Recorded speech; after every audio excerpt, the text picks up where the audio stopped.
dia, irmãos e amigos queridos. Estou muito feliz de estar aqui.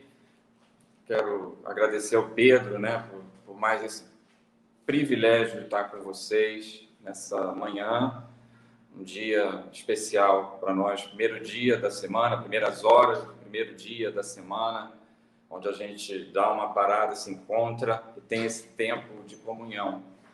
E claro que eu preferiria estar com vocês lá na comunidade, presencialmente, mas graças a Deus por essa tecnologia que nos mantém perto, e ao vivo, apesar da distância física. Queria compartilhar com vocês um texto da Palavra de Deus. Eu tenho procurado refletir para a minha própria vida em trechos das Escrituras que me deem forças, nesse dia, me deem serenidade, me deem lucidez nesse tempo difícil que a gente está vivendo de pandemia, de isolamento, distanciamento. Romanos capítulo 4, nessa direção. Romanos capítulo 4, a partir do verso 18. Romanos 4, a partir do verso 18, queria pedir que você pegasse a sua Bíblia. É um texto extraordinário, um texto que recebi de um compartilhar de um grande amigo e me fez um bem enorme, e por isso eu queria compartilhar aqui com vocês algumas coisas. Não sei qual a versão que você tem, mas eu escolhi essa versão aqui, vou ler. Peço que você acompanhe comigo aí. Abraão, capítulo 4, a partir do verso 18. Vou falar alguma coisa sobre fé, esperança, nesse tempo que a gente está vivendo, nesses tempos, Diz assim o texto: Abraão, em esperança, creu contra a esperança. Extraordinário isso. Tanto que ele tornou-se pai de muitas nações, conforme o que lhe fora dito. Assim será a tua descendência. Deus falou com Abraão. E não enfraquecendo na fé, não atentou para o seu próprio corpo já amortecido, pois era já de quase 100 anos, nem tampouco para o amortecimento do ventre de Sara. E não duvidou da promessa de Deus por incredulidade. Outro aspecto aqui extraordinário do texto. Mas foi fortificado na fé, dando glória a Deus e estando certíssimo de que ele tinha prometido, também era poderoso para o fazer. E estando certíssimo de que o que ele tinha prometido também era poderoso para fazer. Feche seus olhos por uns instantes, fale com Deus, peça para que Deus nos ilumine, ilumine a sua mente, a minha boca, para que aquilo que eu fale seja de acordo com a sua necessidade. E talvez algumas pessoas verão esse vídeo posteriormente, não sabemos. Mas que haja um milagre nas nossas vidas diante da palavra de Deus aberta. Feche seus olhos por um instante. Pai, muito obrigado pela liberdade que a gente tem de abrir a Tua palavra, refletir nela, que é alimento para as nossas vidas, que é combustível para a nossa fé, que é, Senhor, combustível para mantermos viva a nossa esperança em Ti e na Tua própria palavra. Que haja um milagre nas nossas vidas essa manhã, Senhor. Ou se alguém depois ver esse vídeo, que o Senhor, que o Teu Espírito Santo esteja junto, falando poderosa, milagrosamente, de acordo com a necessidade de cada um. Que o Senhor seja engrandecido através dessa reflexão nas nossas vidas. Em nome de Jesus. Amém. Amém, queridos. No início desse ano, eu fui perguntado por um grande amigo, uma pessoa extraordinária, um médico, que tem me ajudado muito pessoal e profissionalmente. Ele me perguntou, e eu pergunto a você também, talvez você possa responder para você mesmo agora, aí na sua casa, onde você estiver. Ele me perguntou qual foi o ponto alto de 2020, a melhor coisa que eu tinha experimentado em 2020, e também qual foi a pior coisa, qual foi o ponto alto e qual foi o ponto baixo para mim no ano que se encerrou, Eu não sei qual vai ser a sua resposta, mas eu respondi rapidamente para ele, não pode pensar muito, né? Não podia pensar muito. O ponto alto, para mim, a melhor coisa de 2020, para mim, foi a maior dependência de Deus. De fato, isso para mim se tornou algo perceptível, facilmente perceptível, diante de tudo que estava acontecendo e que está acontecendo. E diametralmente oposto, né? O ponto baixo foi o aumento das incertezas. De fato, isso eu acho que é indiscutível para todos nós. Nossas incertezas aumentaram muito no planeta, não só no Brasil. Enfim, irmãos, isso me fez refletir muitas coisas e procurar na palavra de Deus muitas coisas relacionadas a isso. E esse acho que é um texto, esse texto que lemos de Romanos é um texto que também me ajudou a refletir, está me ajudando a refletir sobre isso. Maior dependência de Deus em meio à incerteza. E nessa direção, refletindo sobre isso, pensei muito e conversando com pessoas, né? A gente percebe que a nossa mente tem uma estrutura que lida até certo ponto bem com um grande cenário de incertezas. Mais ou menos, nós conseguimos lidar relativamente bem com a grande incerteza por uma semana, um mês, alguns melhores do que eu, talvez por 3 meses, um pouco mais, talvez 6 meses. Mas, para além disso, as coisas começam a complicar para nós, para qualquer pessoa. Nós começamos a ter mais dificuldade de suportar tamanha incerteza por um longo período de tempo. As coisas começam a complicar. E nós completamos hoje, ou ontem, não sei, no Brasil, um ano, né, desse cenário de pandemia, de aumento das incertezas. O nosso horizonte se encurtou demais, né? As nossas perspectivas e a nossa mente também está preparada para pensar e se programar e se prevenir para frente também, né?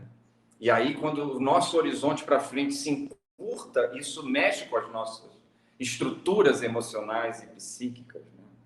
E o grande perigo disso é nós sermos tomados de tal forma por esse cenário, pela conjuntura, pelas incertezas, pela insegurança, pela não solução efetiva de um problema, de um grande problema global, que é o nosso caso da pandemia. E isso começa a tomar conta da gente, né, porque estamos há um ano lidando com isso, e muita informação ou desinformação, né? E isso começa a fazer uma pressão sobre nós excessiva. E aí o grande perigo é a gente não aguentar essa pressão. Tanto é que alguns sucumbem. E isso é compreensível, é humano. Não aguentamos, não temos estrutura para suportar durante tanto tempo um cenário como esse. E aí a angústia, o medo começam a tomar conta de nós, das nossas mentes, e aí isso afeta várias coisas em nós, as nossas emoções, na nossa mente, as nossas escolhas, as nossas reações. Eu não vou me alongar muito aqui, porque se eu continuar, isso vai fazer mal a nós, né? Você e a mim, e logicamente que o meu objetivo aqui é outro, né?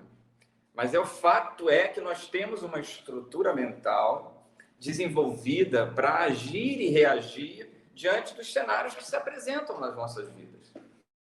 E é compreensível, então, que no cenário atual, de longo tempo de incerteza, tantas vezes estejamos aqui ou ali, em alguns momentos, com algumas pessoas, principalmente as mais próximas, reagindo mal.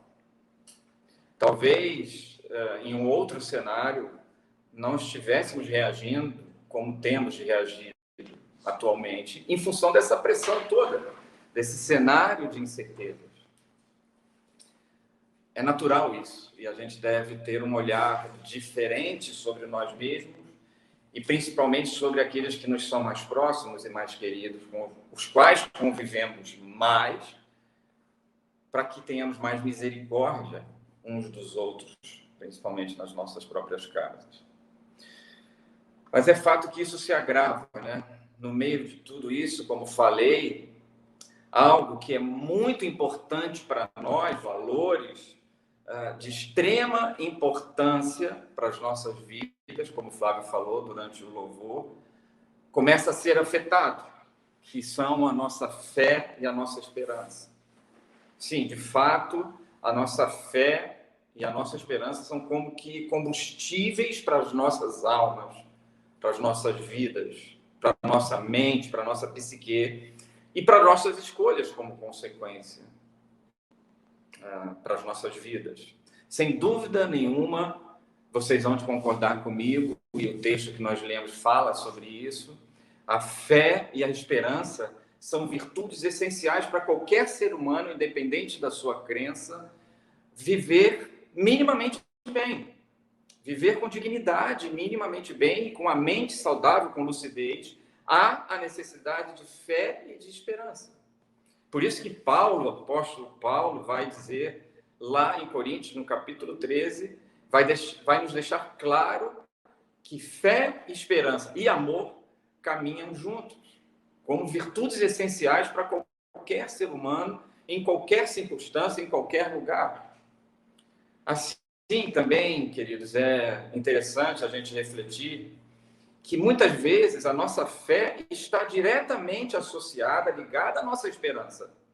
E quando a nossa esperança se vai, diminui, é abalada, como eu creio que é o caso do tempo que a gente está vivendo, a nossa fé se vai junto. A nossa fé fica comprometida. E por isso é importante voltarmos aos textos bíblicos que falam sobre isso, para que recebamos esse combustível importante para as nossas vidas, sejamos alimentados dessas verdades para as nossas vidas e que mantenhamos essas chamas acesas em nós através da palavra de Deus, que contém essas verdades em todos os seus livros, de Gênesis ao Apocalipse.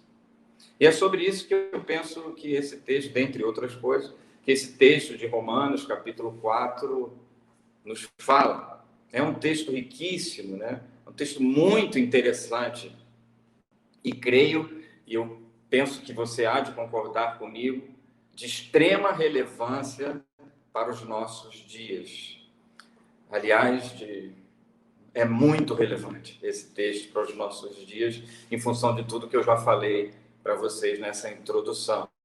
O cenário que nós estamos vivendo é um cenário de desesperança, de falta de fé, de não acreditarmos no que temos ouvido, né? Aliás, o que mais temos, pelo menos nas redes sociais, em função das políticas, etc., é descrença. Mas é interessante, então, voltarmos para a palavra de Deus e nos alimentarmos dela, dessa verdade, fé e esperança. Por conta disso, né, Paulo está falando aqui sobre a esperança, a fé de Abraão. Paulo está usando a pessoa de Abraão, seus valores, o seu relacionamento com Deus, para nos ensinar um pouco mais sobre isso, para reforçar os seus argumentos. A esperança de Abraão, segundo Paulo, aqui em Romanos, não era uma esperança qualquer, mas a esperança de alguém que se relacionava intimamente com Deus, e mesmo sem a mensagem explícita do Evangelho de Cristo e da sua graça, né, como nós temos hoje através da palavra escrita, da Bíblia Sagrada, do cânon bíblico, mesmo sem isso, Abraão se via como alguém alcançado pela graça de Deus, pela graça maravilhosa de Deus. E isso não tinha nada a ver com méritos, não tinha nada a ver com seus atos, mas era alguém que se sabia não merecedor desse relacionamento com esse Deus amoroso, gracioso. Abraão sabia que era alvo de um amor, de um cuidado de Deus imerecido. E Paulo reforça ainda mais esses argumentos nesse capítulo 4, na pessoa de Davi.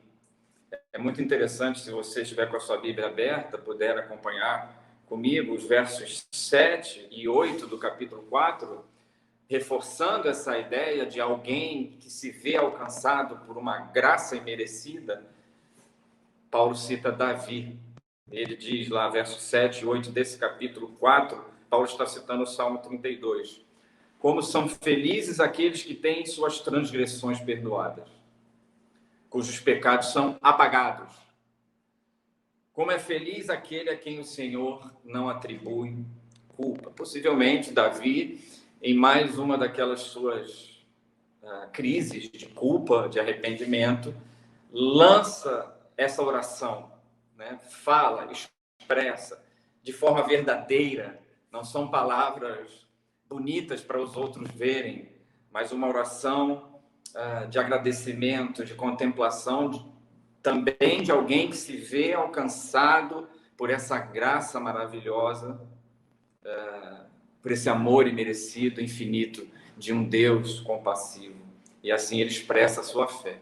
Mas voltando ao nosso texto central, verso 18, né, desse capítulo 4 até o verso 21, nós temos aqui Paulo falando sobre um casal, Abraão e Sara, em torno dos seus 90 a 100 anos, que olhavam para si, para os seus corpos, e pela lógica humana, pela mente natural humana, pela forma como pensamos, que eu falei no início, era natural que eles não pensassem na possibilidade de ter um filho. Eles não se viam mais capazes. Isso era lógico, era humano. É a nossa lógica também. É assim que nós pensamos. Não havia para Abraão e para Sara sinais visíveis de que aquilo que eles alentavam, carregavam no seu coração, na sua mente, de fato poderia acontecer, pela lógica humana. Por isso que o verso 1 diz que Abraão esperava contra a esperança. E só o Evangelho ensina isso. Por isso que eu amo a palavra de Deus, por isso que eu amo a mensagem da cruz. Porque só o Evangelho nos leva a esperar contra a esperança. Isso é extraordinário. É a loucura do Evangelho, nós vamos falar sobre isso mais para frente. Eu penso ser correto dizermos que estamos meio que condicionados a ter esperança por aquilo que vemos, por aquilo que conseguimos ver. Portanto, no cenário que a gente está vivendo, as nossas esperanças se reduziram muito. Tá? Estamos aí colocando todas as nossas esperanças nas vacinas. Né? E isso é legítimo. E nós devemos realmente querer ver soluções. Eu não estou falando que isso é ruim. É claro que nós queremos ter coisas palpáveis para ter esperança. Isso é humano. É a nossa lógica. Era a lógica de Abraão. Só para exemplificar um pouco mais o que eu estou querendo dizer, por exemplo, se um agricultor precisa de chuva, quando ele vê no céu nuvens carregadas, ele se enche de esperança por aquilo que ele está vendo, né? Mas talvez um coach moderno dissesse que isso é uma crença limitante, com todo respeito aos coaches que têm seu valor, né? O texto, na verdade, então, nos desafia a ter uma fé contra a esperança. Isso é extraordinário. Isso é extraordinário para a sua vida e para a minha vida. É uma esperança com outras bases.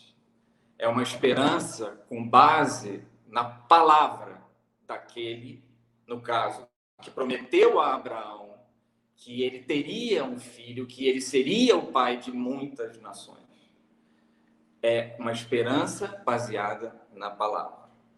O texto continua, queridos. Esse é o primeiro aspecto do texto. O texto continua com outro aspecto muito interessante, que, de certa forma, contrapõe essa primeira ideia, mas é extraordinário você e eu refletirmos sobre isso, porque isso deve nos trazer paz. O texto trata da questão da fraqueza e da dúvida em relação à fé e esperança, que são questões humanas.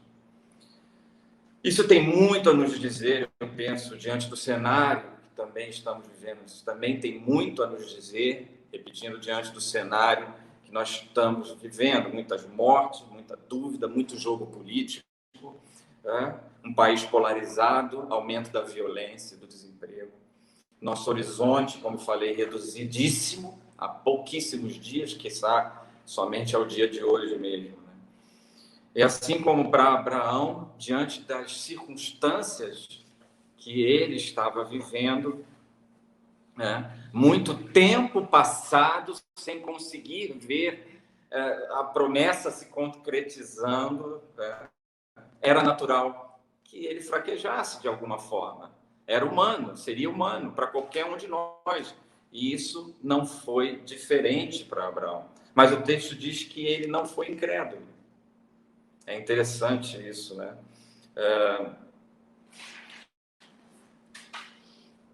Ele acreditava que Deus ia cumprir o que prometera de qualquer forma. Isso é extraordinário. Assim como para ele, para nós hoje, diante de tudo que nós estamos vivendo, é natural que desanimemos vez por outra, aqui e ali. É natural, é humano.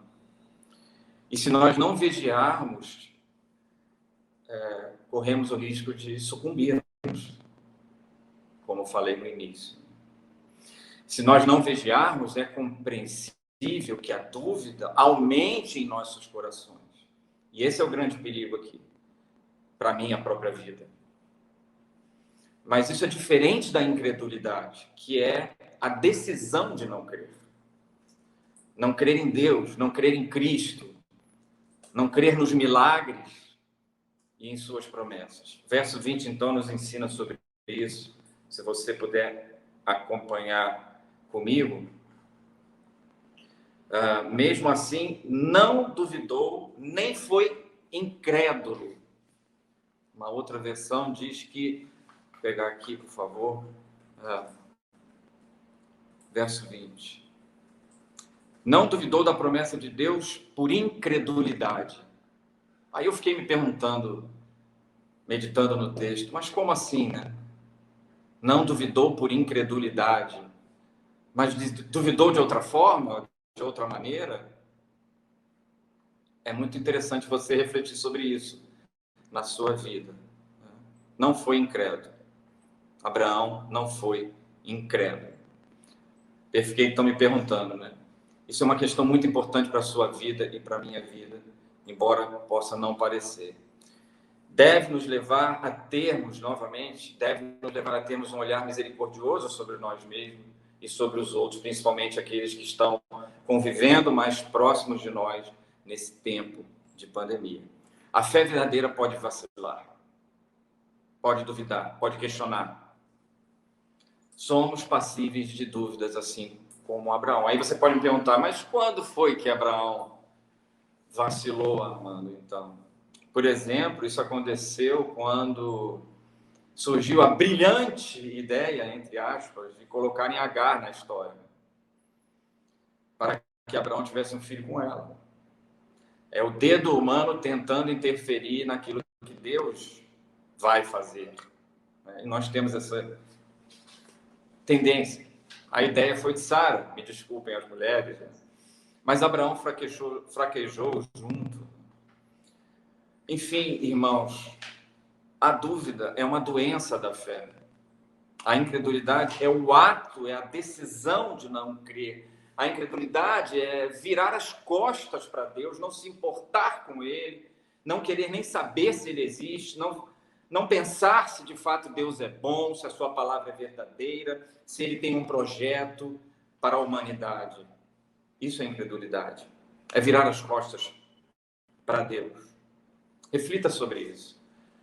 Meça a sua própria vida e a sua relação com Deus. É legítimo questionarmos a Deus. É legítimo fazermos orações semelhantes à do Davi, que encontramos diversas vezes nos Salmos, onde há uma colocação autêntica do coração, sem escolhas de palavras muito elaboradas, bonitinhas, para agradar outros que estão nos ouvindo.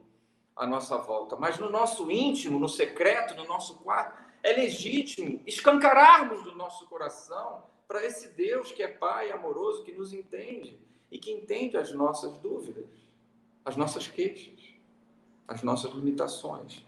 E isso é completamente diferente de incredulidade.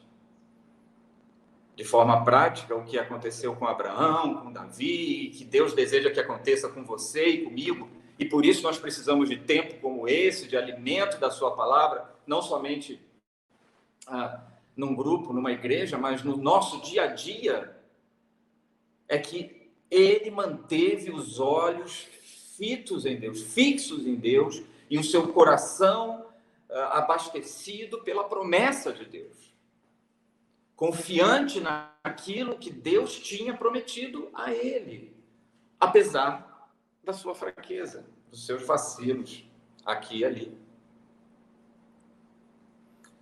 E aí isso nos remete a uma terceira ideia que o texto nos ensina, nos exorta, nos encoraja. Né? Ele não foi incrédulo, o texto vai dizer que ele, ao contrário, foi convicto. Mas convicto em quê?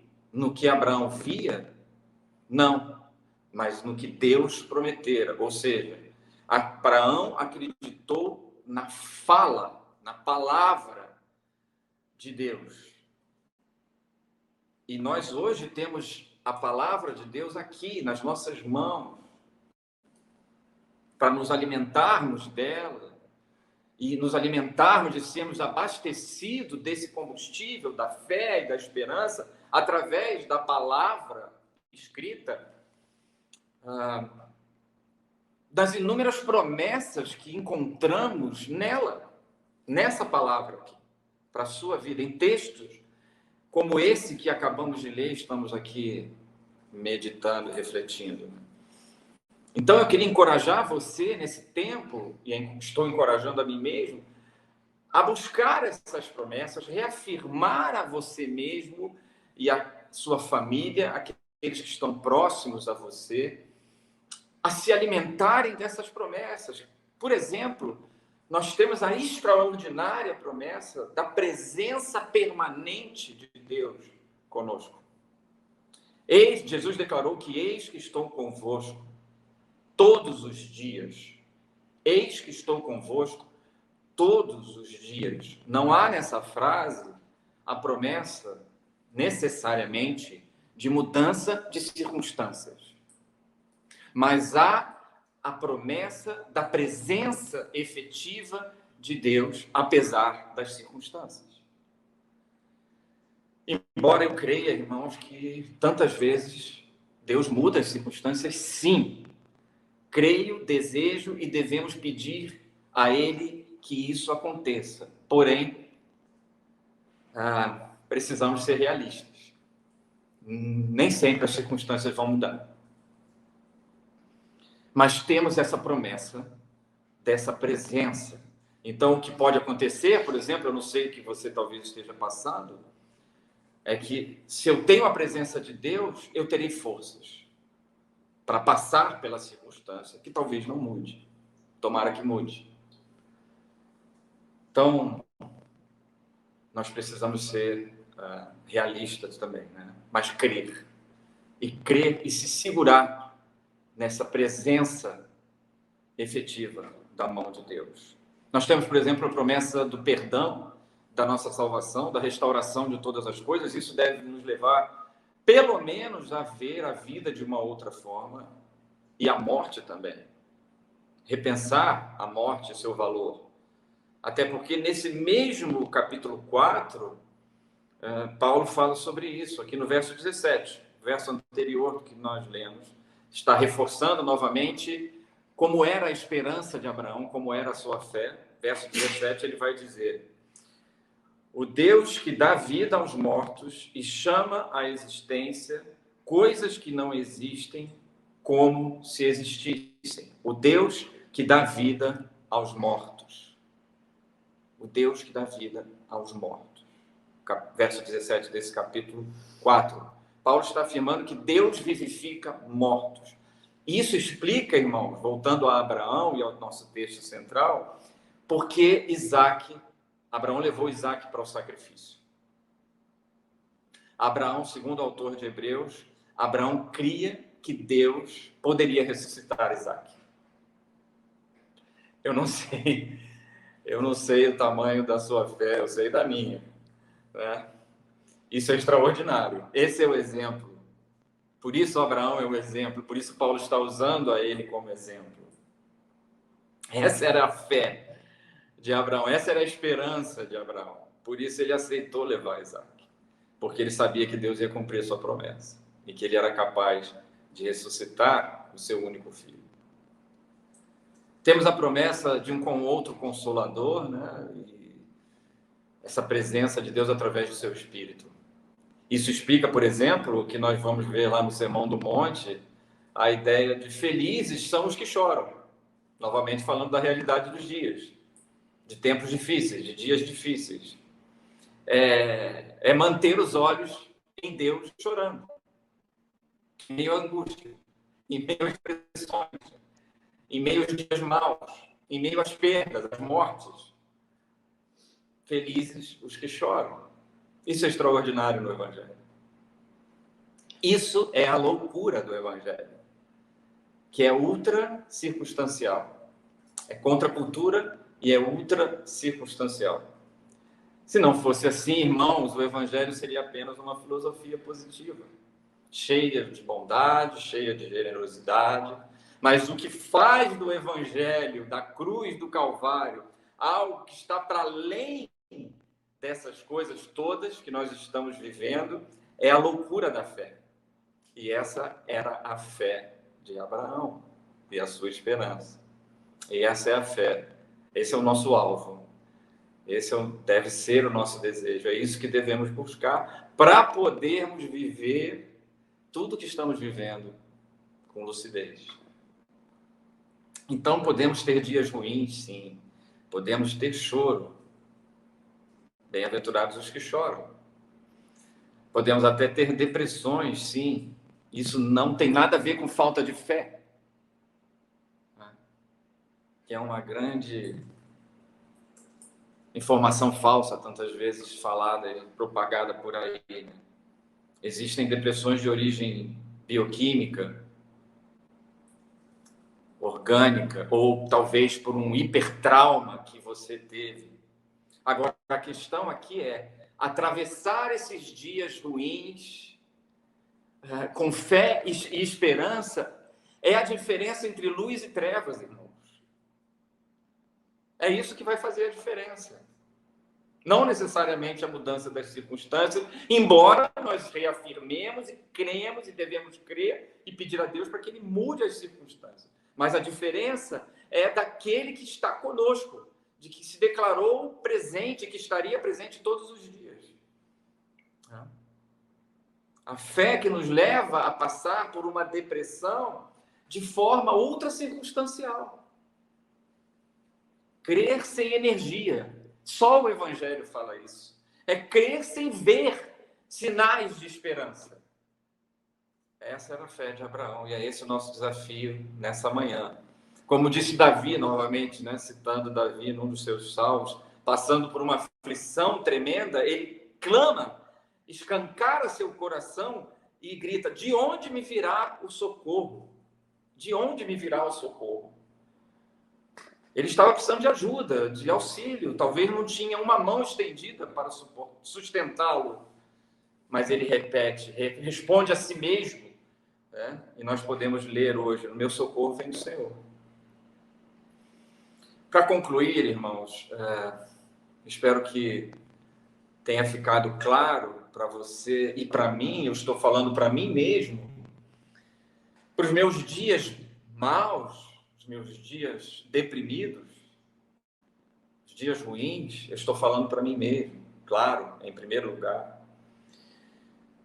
Em síntese disso tudo, e para desafiar você e a mim de forma prática, nesse tempo, um ano, sobre grande pressão, sobre um grande cenário de incerteza, onde a nossa psique está abalada, certamente, como alguém já disse, não tem ninguém bem, não tem ninguém que pode dizer que está normal, ou que está passando por isso de forma neutra, isenta, sem se afetar, não há ninguém no planeta, certamente. Mas, em síntese disso tudo, para você e eu refletirmos durante a semana, se você assim desejar, e eu sugiro que você o faça, você não pode ser cristão, se dizer cristão, se não acreditar nisso. Nessa fé e nessa esperança contra a esperança. Se você não acreditar em milagres, você não entendeu o Evangelho. Você, de fato, precisa rever seu coração, colocá-lo diante de Deus novamente, entregar sua vida a Cristo.